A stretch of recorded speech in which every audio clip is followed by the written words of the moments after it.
से ओकर ननद कहे का कहे का थे ननद और भौजाई के रिश्ता बड़ा बेजोड़ होते जानत है जब दोनों में बने तब और न बने तो जान ला इंडिया और पाकिस्तान वाला मैच होता है। ए भैया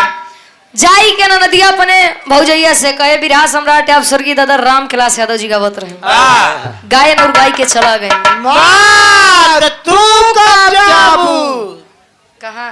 घरे जाब लेकिन कुछ देर बाद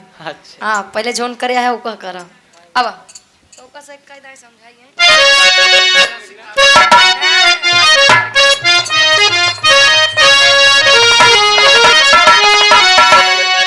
अरे सनना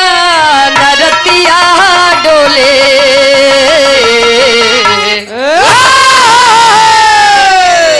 अरे सनना नरतिया डोले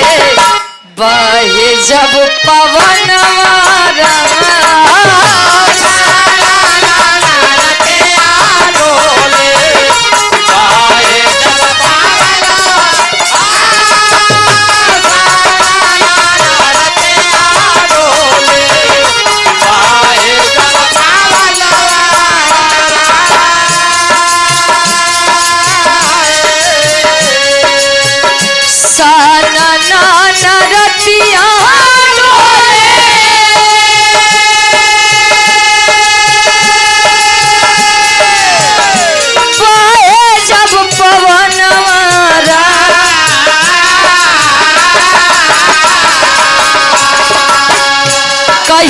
भौजी भैया जी से कही द भौजी भैया जी से कही देते गवन मारा कही द भैया जी से कही देते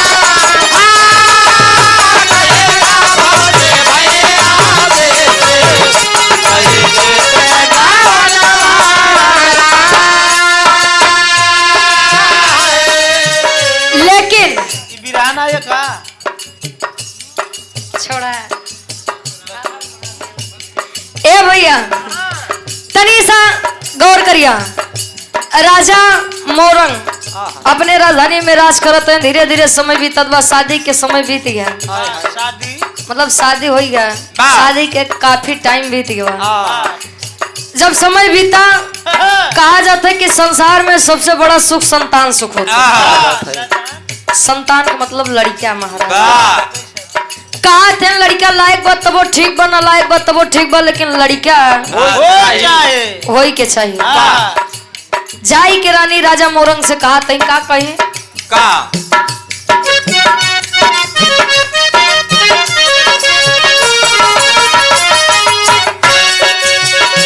प्रभु जी के महिमा कैसे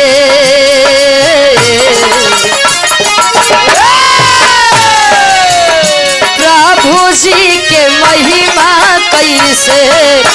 बाटे विधान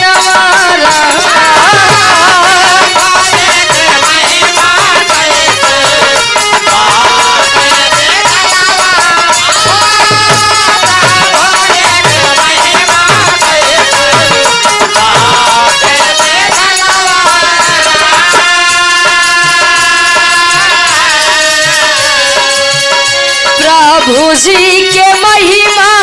कैसे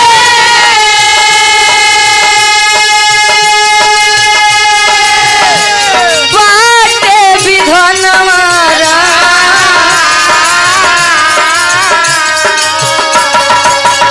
गोदिया में नई खेसैया गोदिया में नई खेसैया एक ललन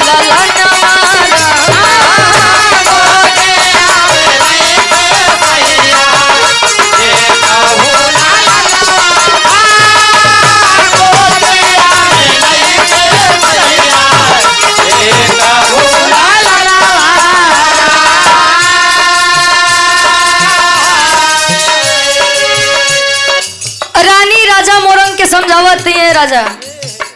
कोनो लइका नहीं बा अपन वंश से आगे कैसे बढ़ी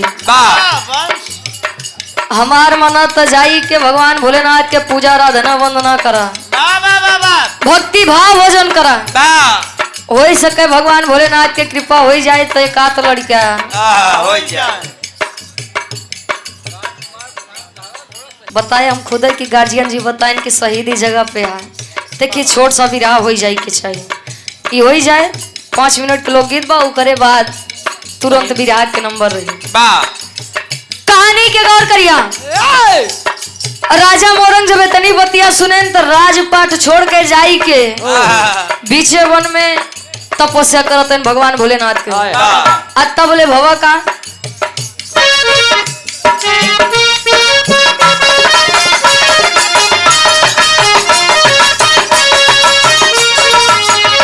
रैयत के छोड़ी मोरंग आए बीच बनवा,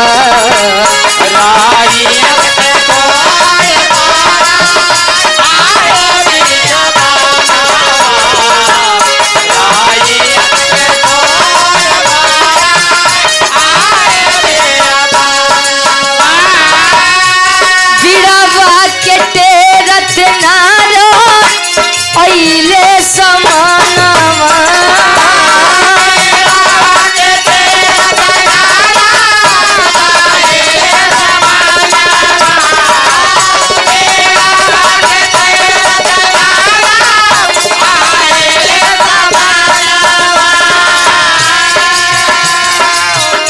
घरवा भंडार कर, घरवा भंडार कर, होई है तब ललनवारा।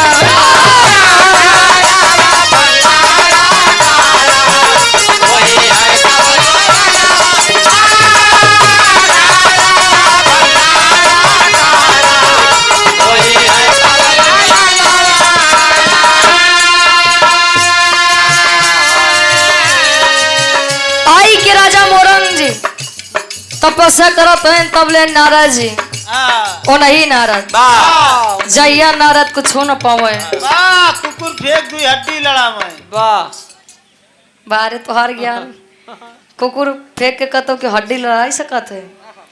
कहे जहिया नारद कुछ न पावे हड्डी फेंक दे कुकुर लड़ावे। अब यार नारद जी बीड़ा टेरा पहुंचे नारायण नारायण बस करो हो ना क्यों नाम हो तो पहुंचिए कहीं बिरहाव वाले बुलावत है। अब यार नारद जी पहुंचे राजा मोरंग के सामने, राजा मोरंग का देखें कस राजा ए राजन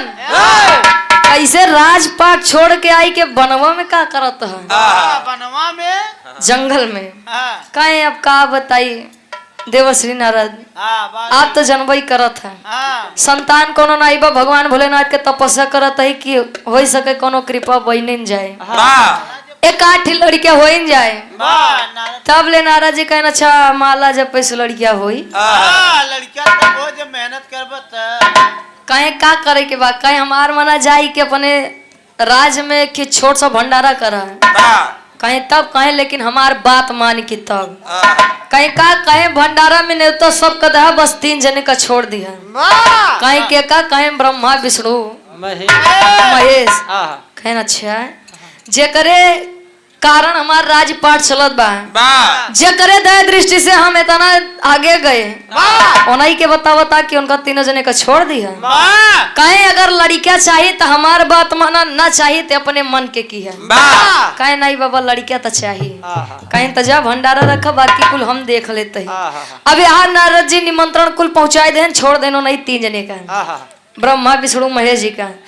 तब ले राजा मोरंग के नगरी में भंडारा चलत बा, पूरी कचौड़ी छनत बा जैसे हिया आज हो भैया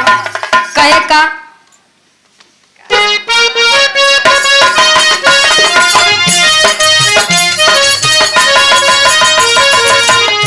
हंसी खुशी आए राजा अपने भवन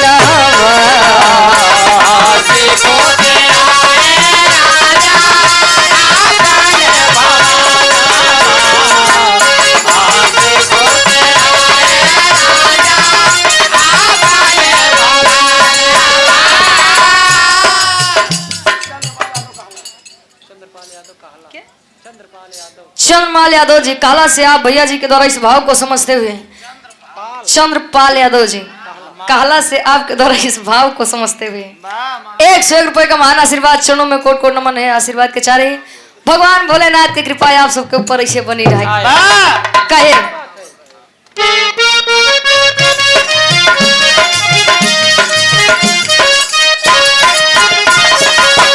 हंसी खुशी आए राजा अपने भवन।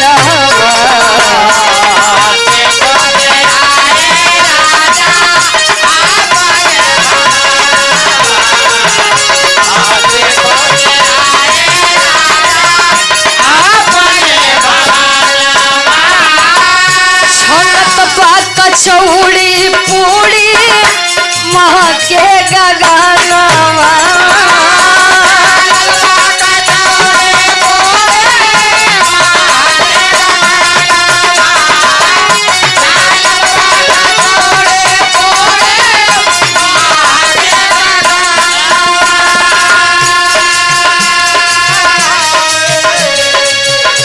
भैली अपार भीड़,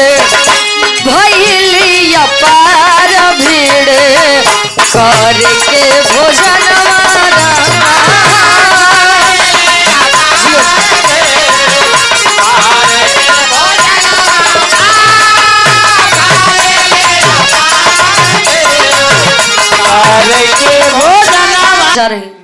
राजा मोरंग खुशी खुशी अपने नगरी अपने राज्य में जब वो वापस से आए, भंडारा के आयोजन रखे। अब यार पूरी कचौड़ी छनत बाबा हार देवता ब्रह्मा जी लगे हैं। जब महक गए न बोली, अब यार जब खुशबू महक पहुंची ब्रह्मा जी लगे ब्रह्मलोक में, तब ले ब्रह्मा जी कहन बड़ा सुगंध बा, कहाँ से इतना बढ़िया सुगंध आवत बा। अब यार पता लगाए तो पता लगा कि राजा मोरंग के नगरी में भंडारा चलत बा। कहे राजा मोरंग के नगरी में भंडारा, वो हमका न्योता नहीं मिला।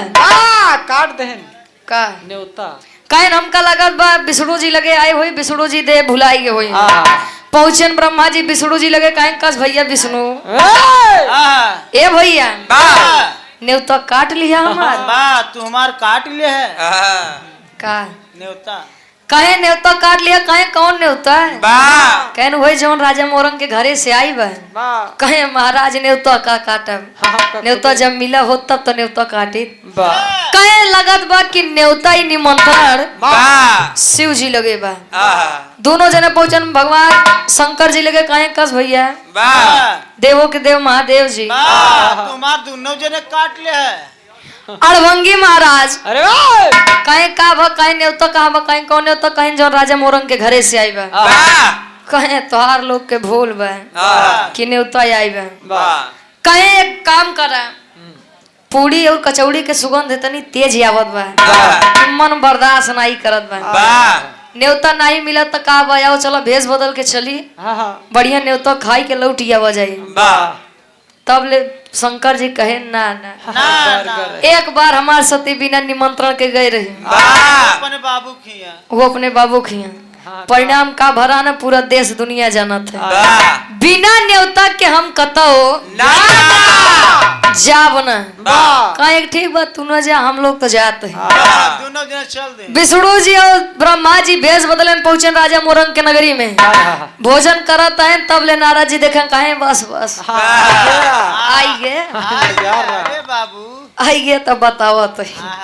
अब यहाँ दोनों जने भोजन करत हैं, तब ले कहे कहे के काम करा जे बैठा कुल जने अब निमंत्रण तनी दिखावा नहीं तक कार्ड दिखावा काट। जब मांगे लगे तब भवा का आखिरी भाव में कवि जी लिखाते हैं,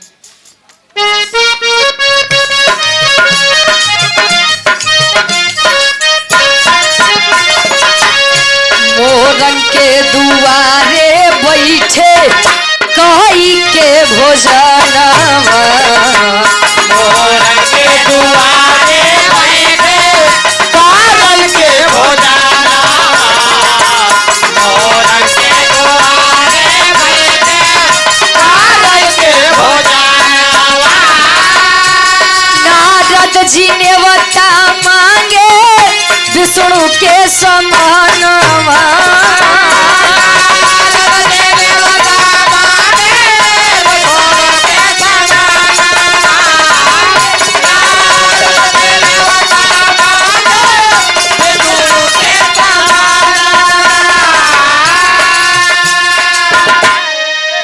जी पूछा कहे ब्रह्मा जी विष्णु जी का देखे कहे अब चलत जा न्योता दिखावा जा आधार कार्ड अपन दोनों तब ले ब्रह्मा जी कहे बेटवा नारद समझा तोहार हम बाबू वही तनी समझ लेते हैं अरे बाबू कहे न्योता नहीं बा कहे जब न्योता नहीं तो तू का करेंगे का करता कहे हमारे बेटवा है समझ ले बड़ी बेइज्जती हो जाए कि ब्रह्मा जी बिना न्योता के आए हैं कहे ना पिताजी न्योता तो दिखावे पड़ी नहीं जितना कचौड़ी पूड़ी खाया कुल समय सोच बाहर निकाल दी है कहे जैसे खाई गोस कैसे निकले बेटवा है कहे तब एक काम करा राजा मोरंग के लड़के दवाई दे कत्तो हम कुछ बताऊ न कहे लड़किया कहे जाए कि शंकर जी से कहा ओ नहीं उबरी है नहीं तो आज फिर जान लिया कहे वचन दे तई की लड़किया दिवाई देवे यार पहुंचन शंकर जी के सामने कहे शंकर जी ए महादेव जी बड़ी दिक्कत हुई ये फंस गए कहे का भाई कहे कि नारद मारन खेला कही दिए बिना न्योता के गए कहे नहीं तो न्योता दिखाओ या तो लड़किया देवावा न्योता दिखाई इतना कहाँ से एक काम करा एक ही लड़किया दिवाई देते हैं तब भगवान शंकर अपने शिष्य नीलकंठ का भेजन राजा मोरंग के घरे राजा मोरंग के घरे लड़किया के जन्म बा लड़किया के नाम मोरंग ध्वज बतावा यारे से ये बड़े कहते जवन करा मन से करा नहीं तो करबे जिन करा मन में राम बगल में छुरी के कर पाई काटी मूड़ी ये बड़े जवन करा मन से करा श्रद्धा से करा आखिरी भाव बा कैसे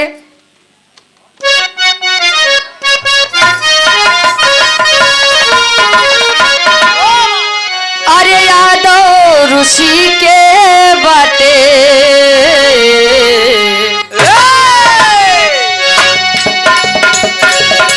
यादव रुचि के बाटे यादव रुचि के बाटे सुंदर तरनवारा यादव रुचि के बाटे सुंदर तरनवारा यादव रुचि के बाटे जियो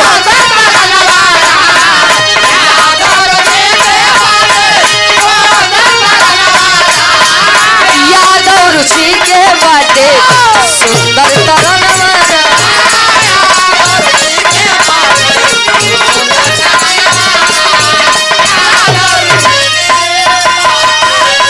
अब सुंदर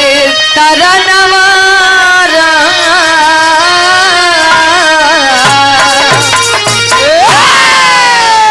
बारे प्रयागराज अब यार सबके आदेश बा कि एक बिरहा हो जाए शहीदी धरती बा शहीदी स्थल बा अब भैया एक छोट सा बिरहा वीर रस के आजादी के लड़ाई आजादी के पहले के कहानी या बिरहा में बताई छोट सा बिरहा ज्यादा से ज्यादा 30 से 35 मिनट के बिरहा आओ गुरुजी पैसा ले ली नहीं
इतिहास गाया जाता है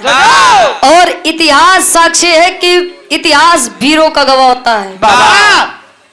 वीर सामने से सदैव वार करते हैं। हाँ 4 लाइन भूमिका के अंदर कवि का भाव है वीरों के बारे में। कैसे?